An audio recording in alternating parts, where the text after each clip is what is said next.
Y vamos a orar para iniciar. Buenas noches, hermanos. Acompáñenme a orar, por favor. Padre Santo, alabamos y bendecimos tu santo nombre y te damos gracias por este tiempo que nos permites reunirnos, Señor. Gracias porque tú pones en nuestros corazones la disposición para dedicar tiempo, Señor, a escuchar tu palabra y te ruego que tu Santo Espíritu nos guíe en una correcta interpretación y aplicación de la misma y que aprendamos, Señor, a confrontar nuestros corazones con la santidad y la autoridad de tu palabra para poder caminar, Señor, por las sendas de justicia que tú has preparado para que andemos en ellas.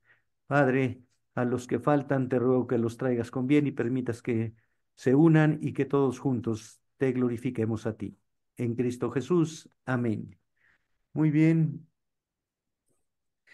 Estamos en Santiago 1, estudiando 10 actitudes que el creyente debe mostrar en medio de la prueba, que glorifican a Dios.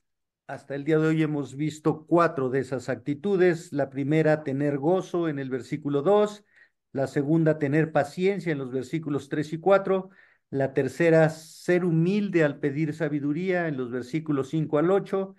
La cuarta, depender de Dios, no de nuestras circunstancias personales en los versículos 9 al 11. Y hoy vamos a ver la número 5. Reconoce tu concupiscencia y fortalécete en el Señor.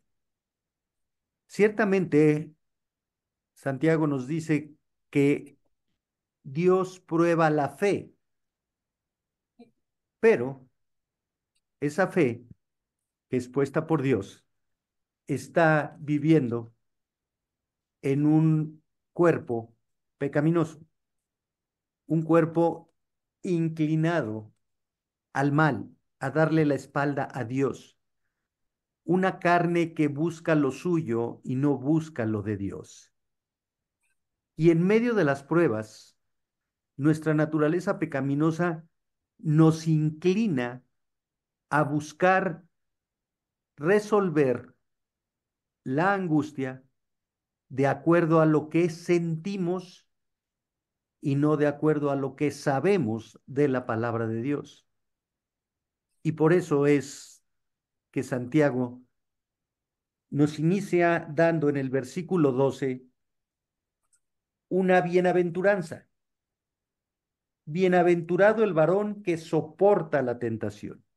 La palabra bienaventurado literalmente significa supremamente bendecido. Tiene la implicación de felicidad al máximo. Denota el concepto de gozo interior muy profundo.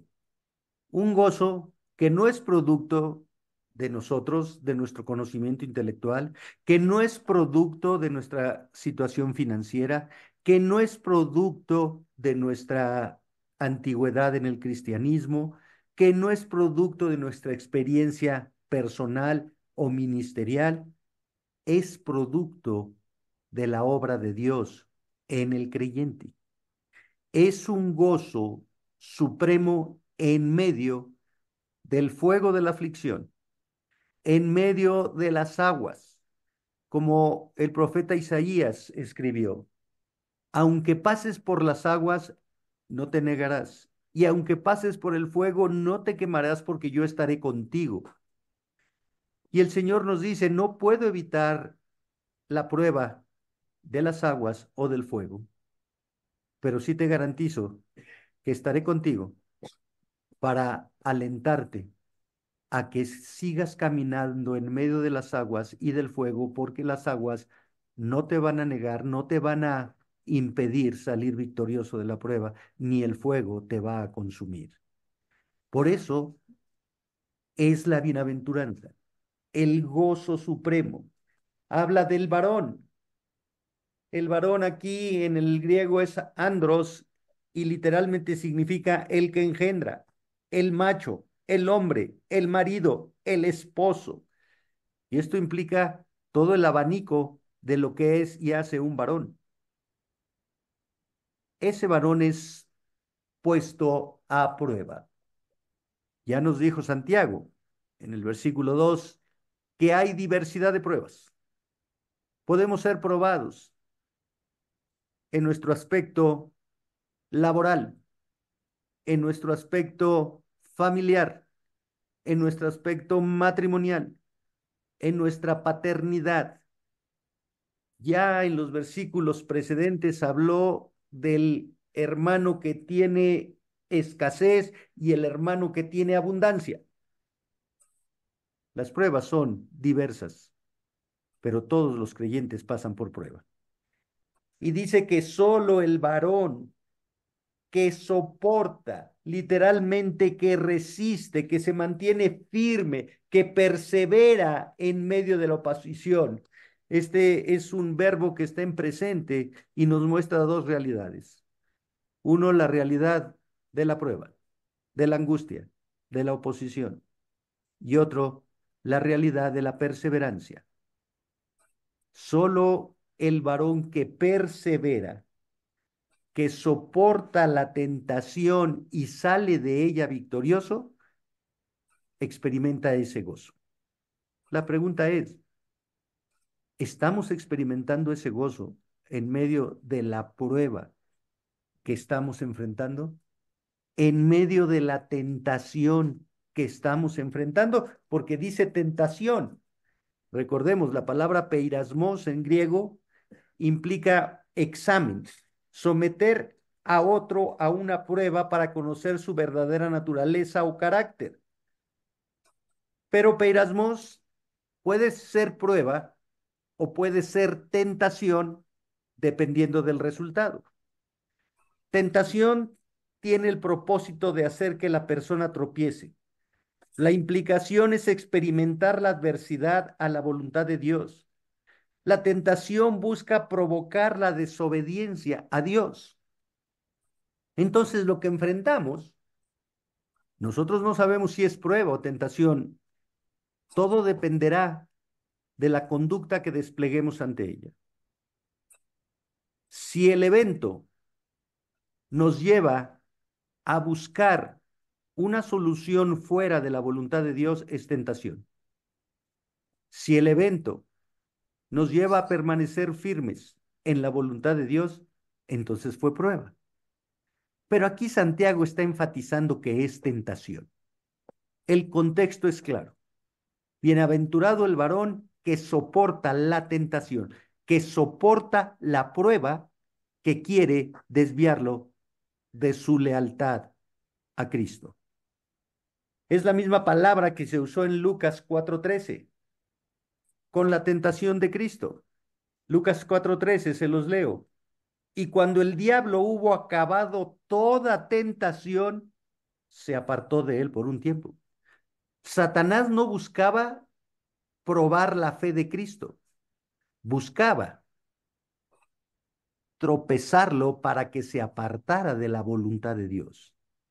Y ese es el énfasis de la tentación. Regresando a Santiago, dice el versículo, porque cuando haya resistido la prueba, la palabra resistir implica alcanzar la aceptación, es decir, ser aprobado.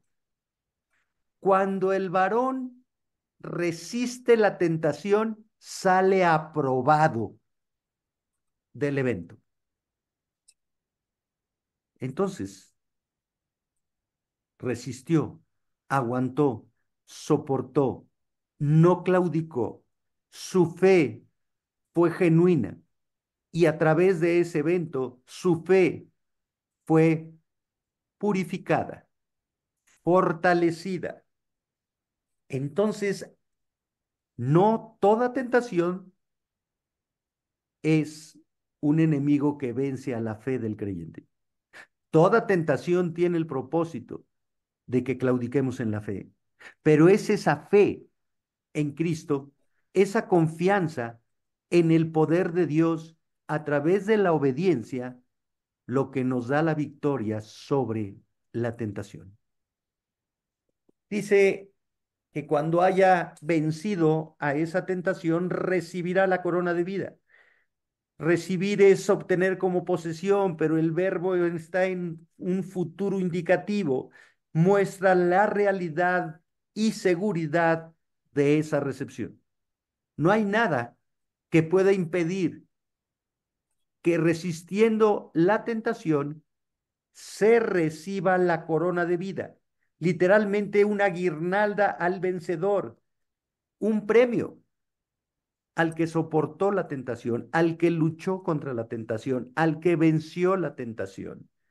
El término para corona se toma prestado de los deportistas, no de la realeza. Era la corona que se ponía en la cabeza del vencedor de los eventos deportivos y simboliza la perseverancia, el esfuerzo, la permanencia hasta el triunfo.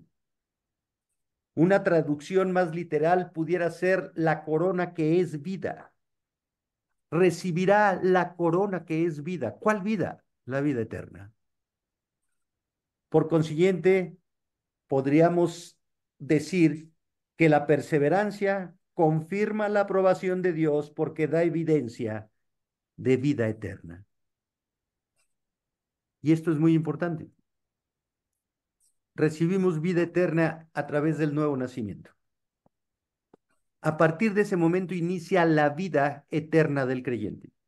Una vez que por la gracia de Dios hemos sido justificados pues por la fe, tenemos paz para con Dios. Justificados nos da vida eterna. Por lo tanto, la vida eterna no es la meta del creyente, es el inicio de la vida del creyente. Tenemos ya vida eterna y esa vida eterna nos capacita para soportar las aflicciones y las aflicciones del mundo y las tentaciones de Satanás.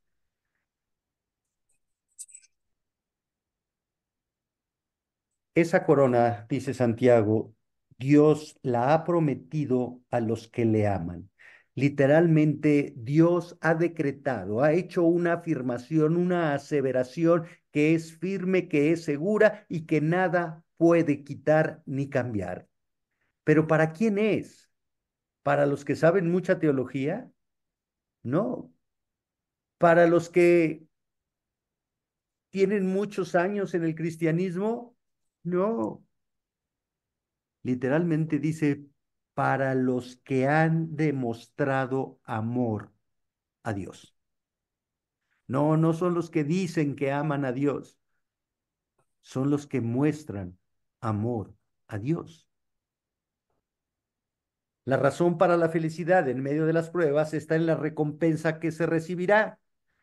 La fe del hombre fue puesta a prueba y demostró que era una fe genuina. Por tanto, entiende que ese evento resultó en una bendición para él. Amar a Dios es amar su palabra. Amar a Dios es obedecer su palabra. Juan, en su primera carta, relaciona el amor de Dios con la fe genuina.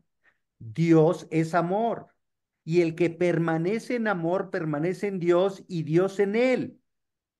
Pues este es el amor a Dios, que guardemos sus mandamientos.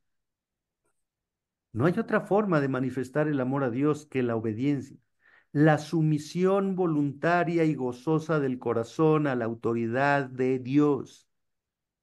Eso implica crucificar nuestra carne, nuestros pensamientos, nuestros deseos, nuestra voluntad. Eso implica tomar la cruz todos los días para hacer la voluntad de Cristo y no la nuestra. Solo podemos manifestar ese amor a Dios luchando contra la tentación, diciéndole no a la tentación para decirle sí a la santidad y a la obediencia a Dios. Pablo dice en Romanos que el amor de Dios ha sido derramado en el creyente. ¿Qué implicación tiene? Ese amor divino, ese amor incondicional, ese amor sacrificial capacita al genuino creyente para amar a Dios por sobre todas las cosas. Amar a Dios con toda la mente, alma, corazón, fuerza, con todo el ser. Amar a Dios por encima de los afectos naturales, madre, padre, esposa, hijos. Amar a Dios por encima de uno mismo. El amor es la base de la vida del creyente. Pablo dice en Primera de Corintios, capítulo 13, que si pudiéramos hacer cosas extraordinarias, como hablar lenguas angélicas, como tener todo el conocimiento y toda ciencia, tener una fe que trasladara los montes de un lugar a otro, poder acabar con la pobreza en el mundo, tener todas esas facultades extraordinarias, pero no se tiene amor a Dios, no somos nada. Hacemos ruido. Entonces, es el amor a Dios lo que nos capacita a decir no a la tentación, lo que nos capacita a perseverar en medio de la tentación, a seguir caminando con Cristo hasta encontrar la salida a la tentación. Así el amor a Cristo es la característica de los genuinos cristianos. Las bendiciones de Dios vienen sobre quienes aman al Señor Jesucristo con un amor inalterable, dice Efesios 6:24. A quienes aman a Dios, todas las cosas, todas, por muy fuerte, por muy extensa, por muy impactante que sea la tentación, tiene el propósito de hacer el bien, de llevarnos a depender de Dios y no de nosotros. Versículo 13. Cuando alguno es tentado, aquí no se usa peirasmos, aquí se usa la palabra peirazo, que significa tratar de hacer caer en una trampa, poner a prueba a una persona para hacerla pecar. Ese es, dice, cuando uno es tentado, se busca que caigamos en una trampa.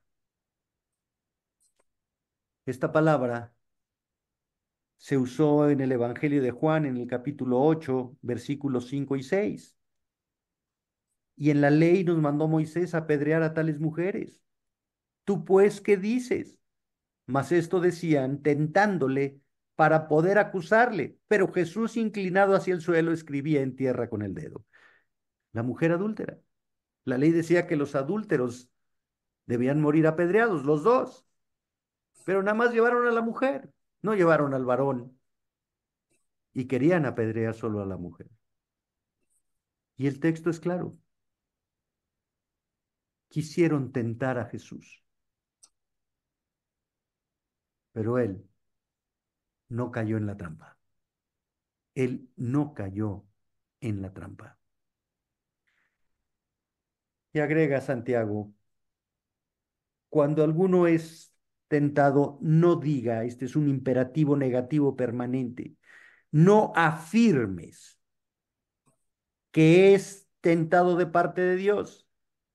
No afirmes que Dios te puso una trampa para hacerte pecar. Eso es lo que literalmente significa. Y da una razón Santiago, porque Dios no puede ser tentado. Dios no está sujeto a ninguna tentación. Dios no es sujeto de tentación. Dios es santo, santo, santo. Dios es impecable. Dios no puede ser puesto a prueba para pecar por el mal. El mal aquí tiene implicación de maldad moral. Ni él tienta a nadie. Dios no incita a que nadie haga el mal. Dios no incita a que nadie lo desobedezca. Por el contrario, Dios nos ha provisto de su palabra y de su Santo Espíritu para capacitarnos a conocer, comprender, amar y obedecer su voluntad. Entonces Dios provee medios al creyente para que permanezca en la obediencia. jamás para que se separe de la obediencia. Y eso lo podemos ver en el capítulo 1 de Romanos. Es muy interesante. Pablo escribe y dice que la justicia de Dios se ha revelado a través del Evangelio. Pero inmediatamente dice que también la ira de Dios se ha revelado desde el cielo contra toda impiedad e injusticia de los hombres que detienen con injusticia el Evangelio, que detienen con injusticia la justicia de Dios. Entonces, no es que Dios nos lleve a pecar. Dios no peca ni hace pecar a nadie. Uno mismo peca porque nuestra naturaleza es pecaminosa. Somos pecadores y por eso pecamos. Así, Dios permite las pruebas para probar la fe, la obediencia, la lealtad de sus hijos, pero Él no interviene en las tentaciones. Dios usa las pruebas para madurar el carácter del creyente. A través de las pruebas aprendemos a esperar pacientemente, como nos dijo Santiago. Por causa de ellas buscamos la sabiduría divina, como nos dijo Santiago en los versículos 4 y 5. Las pruebas permitidas por Dios tienen un fin positivo. Las tentaciones, por el contrario, no buscan perfección, sino caída.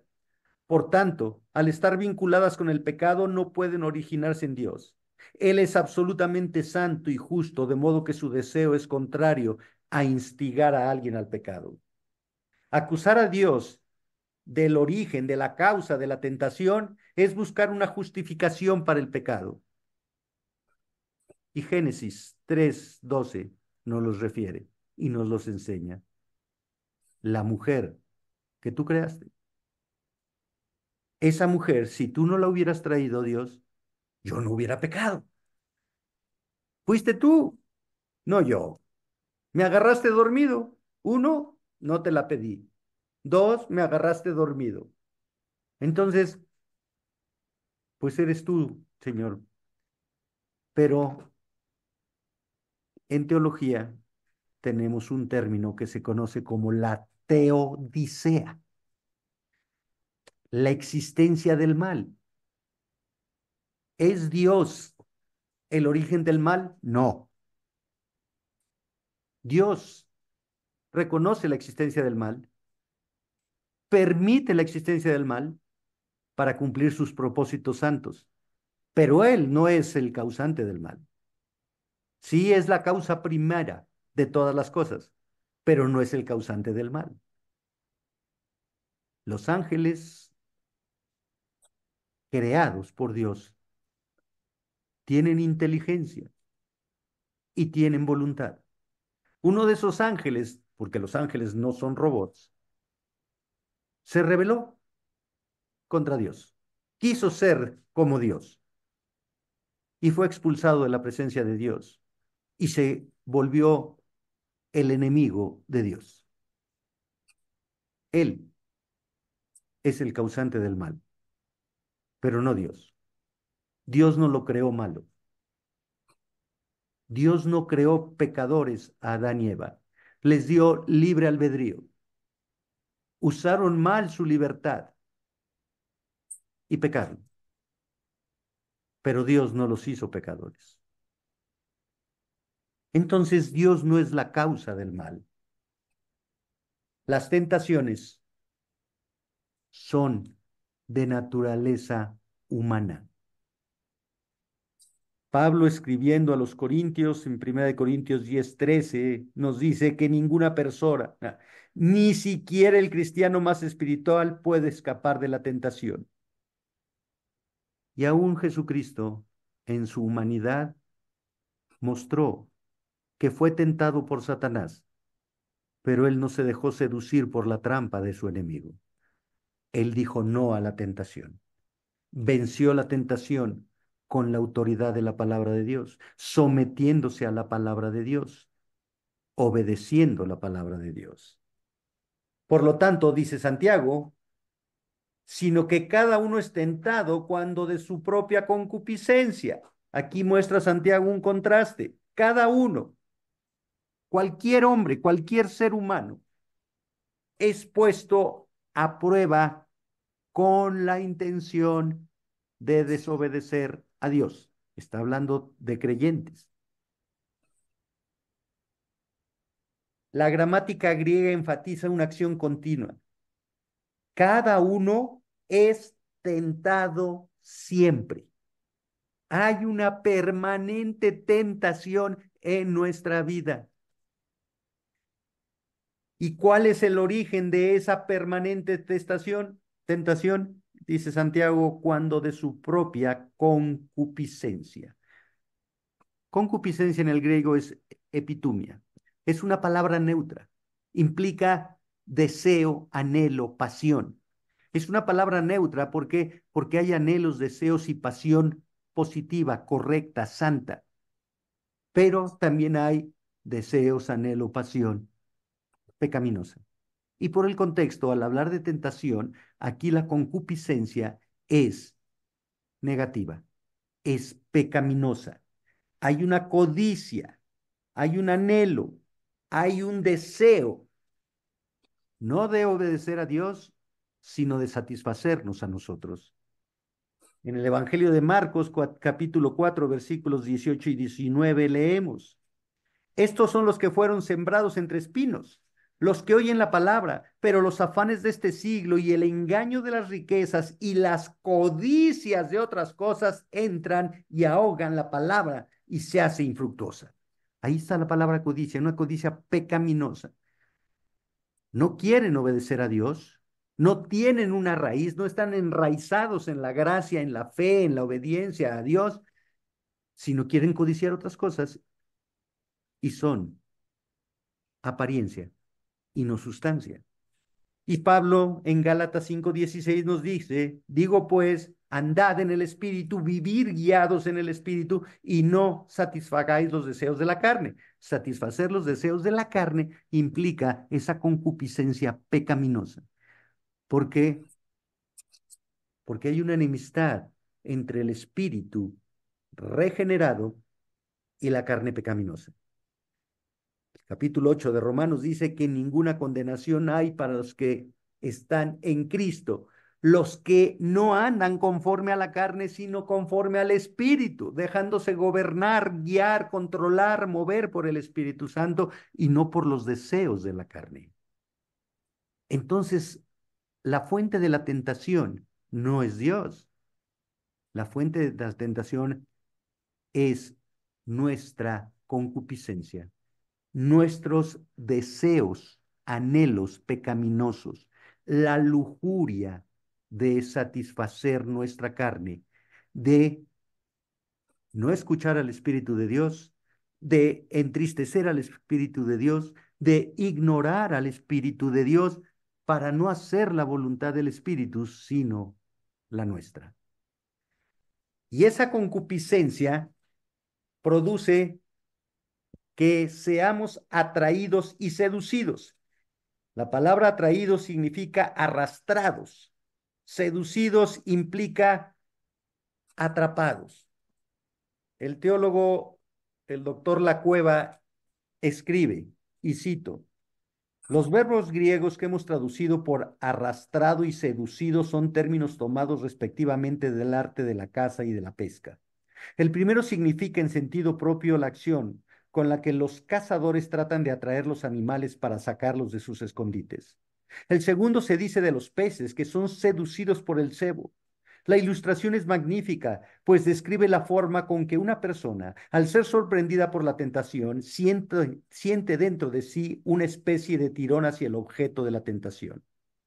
En la oportunidad, placer, dinero, prestigio, poder, que la tentación presenta, nuestra concupiscencia percibe el cebo con que la persona es atraída y seducida. Fin de la cita. Alguna vez leí que en los lugares fríos, en la Antártida, en Alaska, para cazar a los lobos se enterraba en la nieve un cuchillo lleno de sangre. La sangre atraía y seducía al lobo. Y el lobo empezaba a lamer la sangre del cuchillo y el filo del cuchillo cortaba su lengua y su lengua sangraba. Pero él no podía identificar su sangre de la sangre del cuchillo. Y de esta manera él se producía un daño que le llevaba a la muerte. Así es la concupiscencia. Somos seducidos, atrapados por algo que parece placentero, pero al final es destructivo. ¿Qué fue lo que vio Eva en el fruto prohibido? Que era agradable a los ojos, codiciable para obtener sabiduría, y su voluntad fue apresada por ese señuelo que le puso Satanás. No, no vas a morir, el día que comas vas a ser como Dios. Y comió. ¿Y qué encontró? Todo lo contrario a lo que ella esperaba. No encontró placer, encontró frustración, destrucción, muerte espiritual y separación de Dios. Así es la tentación y así es el pecado.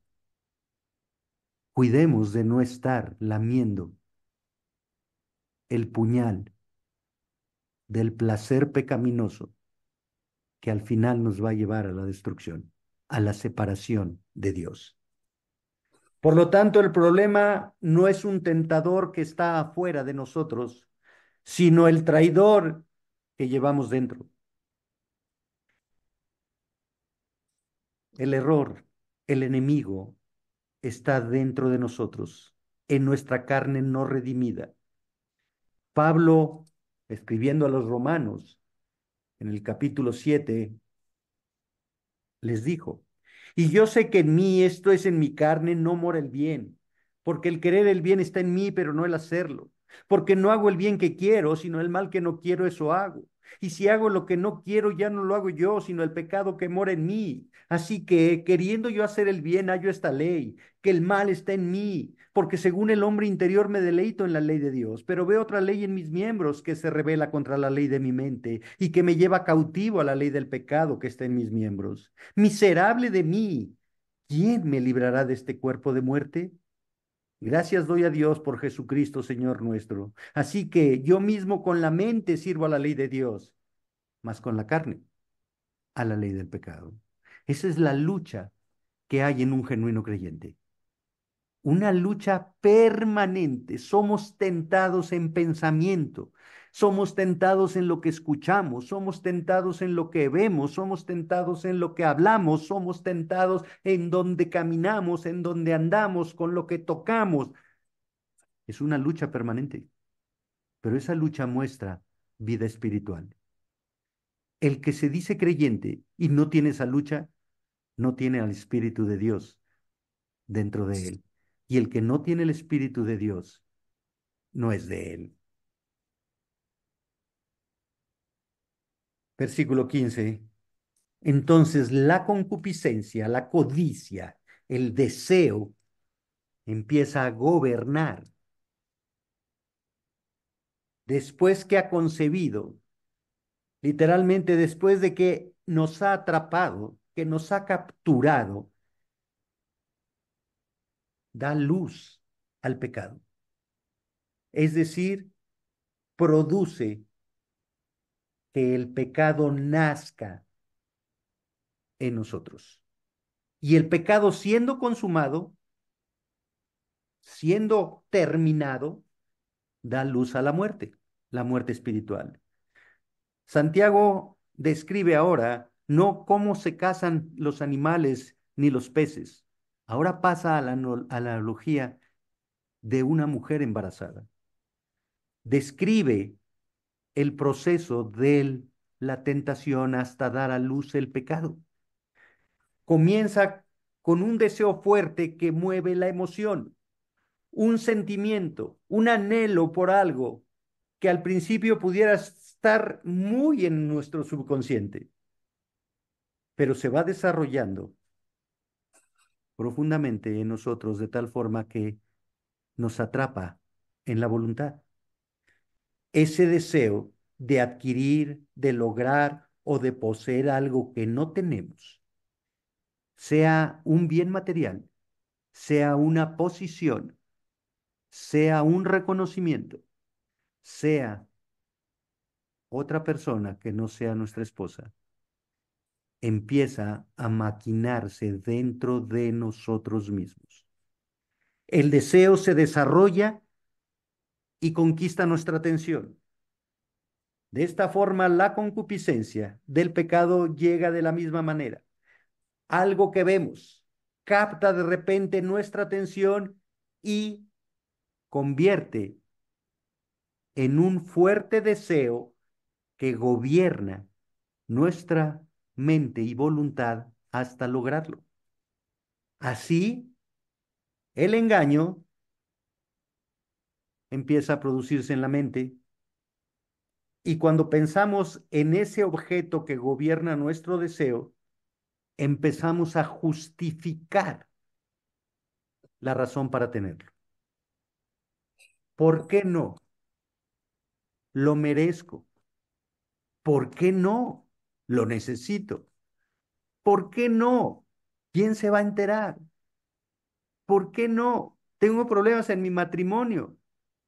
Y bueno, esa mujer me habla, le hablo, parece que nos entendemos, me busca, la busco. Parece que me llevo mejor con ella que con mi esposa, porque mi esposa ni me escucha, ni hablo, discutimos, nos peleamos y empezamos a querer justificar ese deseo pecaminoso.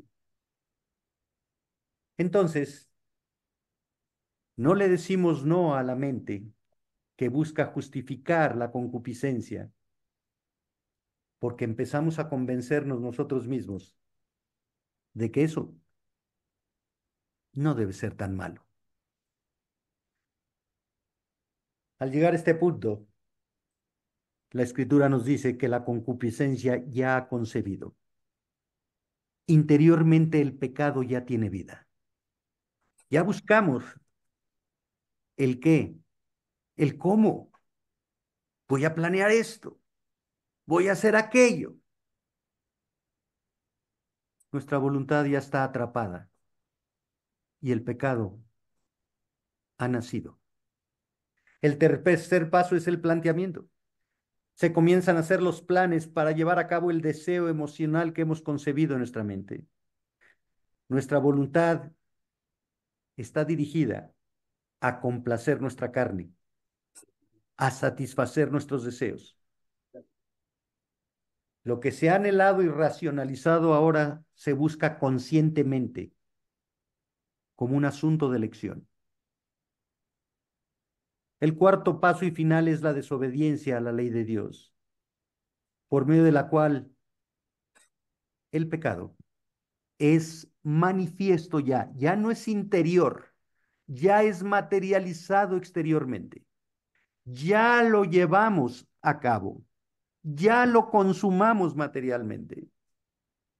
Y entonces el pecado da a luz la muerte espiritual. Empezó con algo interno que fuimos madurando, que fuimos justificando, que nos llevó al convencimiento y a dar a luz el pecado. Y cuando lo cometimos, obtuvimos la muerte espiritual, la separación de Dios, de la comunión de Dios. Manchamos las vestiduras de santidad. ¿Por culpa de Dios? No, por no resistir la tentación con la palabra de Dios, por decirle sí a nuestra carne y no al Espíritu de Dios. Así, el hijo concebido por la concupiscencia nace como un asesino. La paga del pecado es muerte.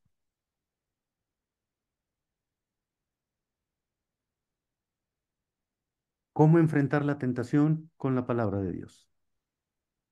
La palabra de Dios nos dice todo lo que es verdadero, todo lo honesto, todo lo justo, todo lo puro, todo lo amable, todo lo que es de buen nombre, si hay virtud alguna, si algo digno de alabanza, en esto pensad, Filipenses 4:8.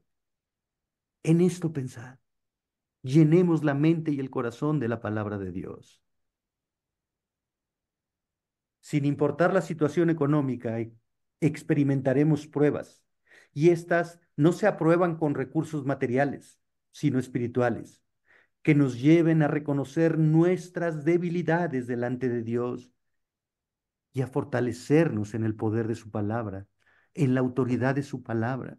Y lo primero que tenemos que confrontar es, ¿verdaderamente amo a Dios? Porque esa es la primera tentación, amarnos más nosotros mismos que a Dios.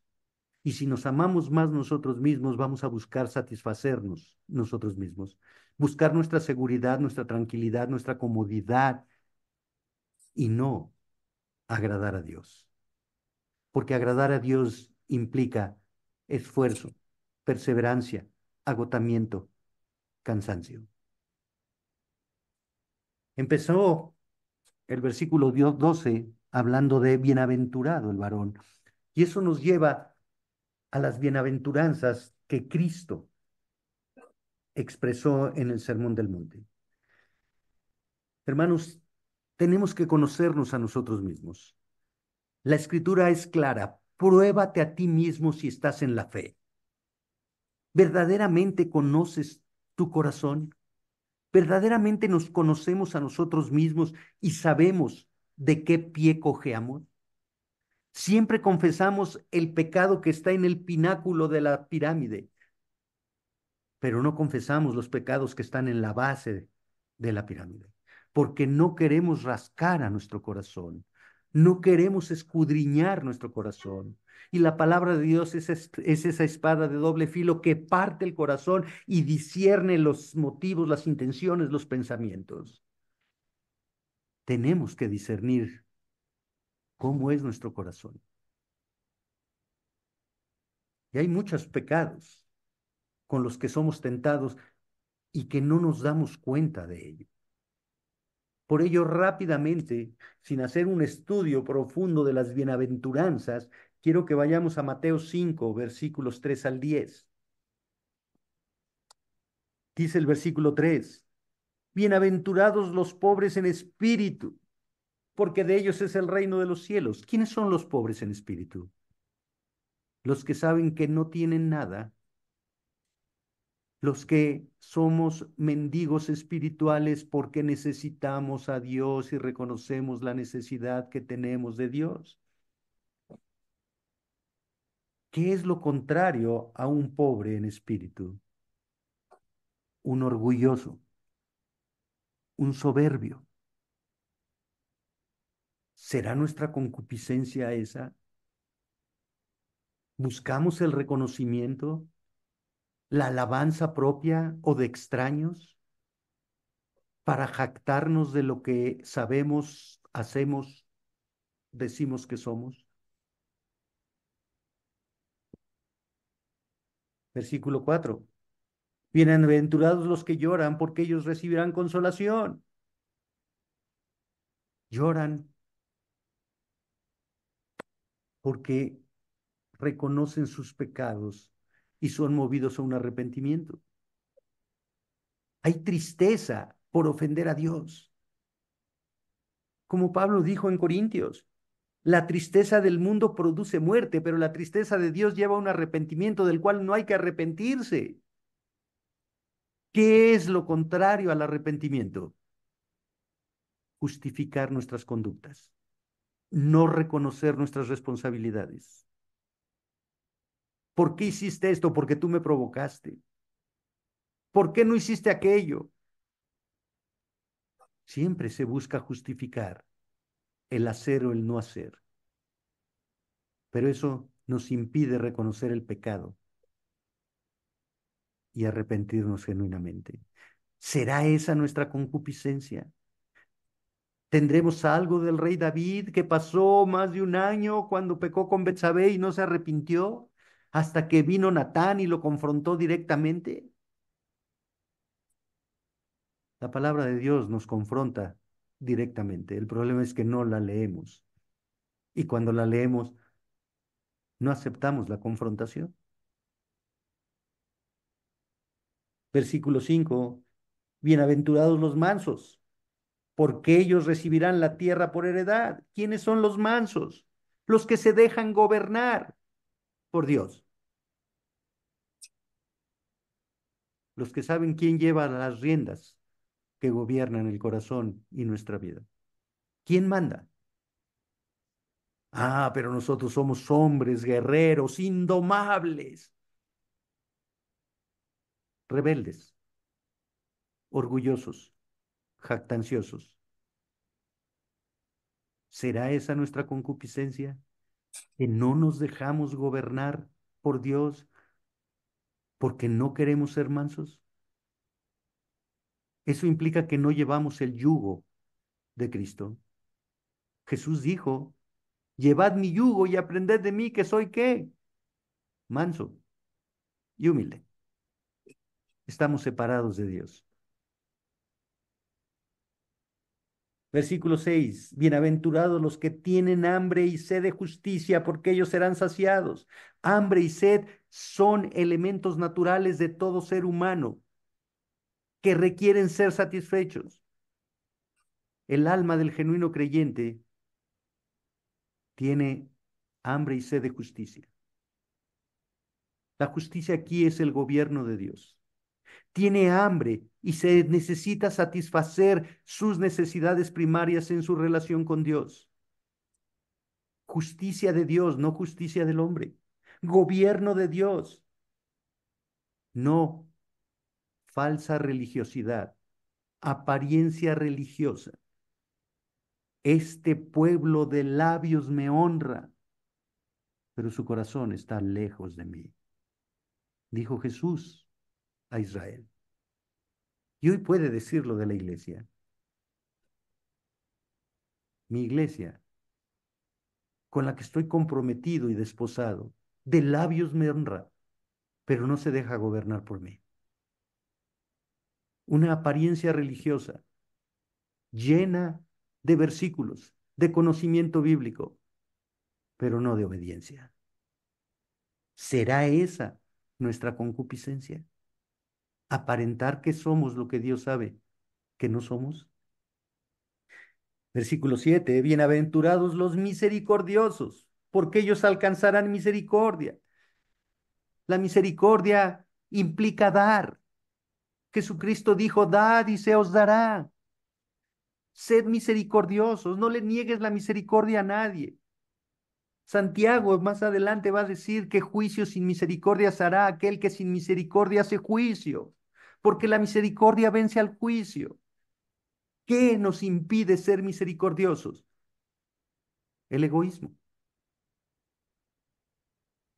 Yo quiero estar bien, que mi familia esté bien, que esté segura, que cada quien se rasque como pueda. Pero la misericordia no implica dar bienes materiales nada más. No somos capaces ni dar tiempo al hermano necesitado para atenderlo, a la esposa para amarla, a los hijos para instruirlos. No damos tiempo ni siquiera para orar por los hermanos en necesidad. Y hoy es miércoles de oración. Y muchas veces en la iglesia sabemos y nos cuentan de algo y decimos, voy a orar por ti. Y nunca oramos por los hermanos. ¿Será esa nuestra concupiscencia? Versículo 8. Bienaventurados los de limpio corazón, porque ellos verán a Dios. Convicción de pecado, anhelo de santidad. Estamos purificando nuestros corazones porque reconocemos la falta, la rebelión, el pecado. Llevamos cautivo ese pensamiento que es contrario a Dios. Refrenamos la lengua para no murmurar, criticar, juzgar y chismear. Desviamos los ojos de eso que nos atrae y enciende nuestra lujuria. Y puede ser un bien, un automóvil, un reloj, puede ser un reconocimiento, pero puede ser otra mujer. Y entonces manchamos el corazón. No tenemos convicción de pecado y no anhelamos la santidad como estilo de vida. ¿Será esa nuestra concupiscencia? Versículo 9: bienaventurados los pacificadores, porque ellos serán llamados hijos de Dios. Los pacificadores, los que comparten el Evangelio y cumplen la gran comisión. En Corintios sabemos lo que dice la palabra, que Dios nos ha encomendado el ministerio de la reconciliación. Él nos ha reconciliado consigo mismo a través de Jesucristo y nos ha dado el ministerio de reconciliar al pecador con Dios. Pero hoy la gran comisión no es vamos y hagamos discípulos, sino pon un letrero que es iglesia y que lleguen solos. Anúnciate en las redes sociales que hay estudio bíblico y el que se quiera meter. Y la gran comisión implica, no es, vamos a hacer un desayuno evangelístico, vamos a hacer una brigada para andar por las calles tocando puertas, vamos a repartir volantes en la calle, o párate en la esquina y empieza a predicar el evangelio. No, eso no es la gran comisión. Ir y hacer discípulos literalmente es ir, implica cómo vives, con tu estilo de vida. Da testimonio de que tú eres un discípulo de Cristo y por tu testimonio haz discípulos. Comparte el Evangelio con tu testimonio, en tu trabajo, en tu escuela, con tus vecinos, en tu casa. Ir y hacer discípulos no necesita campañas evangelísticas, porque Cristo mismo encomendó a cada discípulo ser un evangelista, ser un pacificador. ¿Será que nuestra concupiscencia es que vayan otros y no yo? Isaías dijo, heme aquí, envíame a mí. Y nosotros decimos, míralo a él y envíalo a él. Que a mí no, Señor. Estoy muy ocupado, estoy muy cansado, tengo muchas cosas que hacer. ¿Será esa nuestra concupiscencia? Versículo 10. Bienaventurados los que padecen persecución por causa de la justicia, porque de ellos es el reino de los cielos.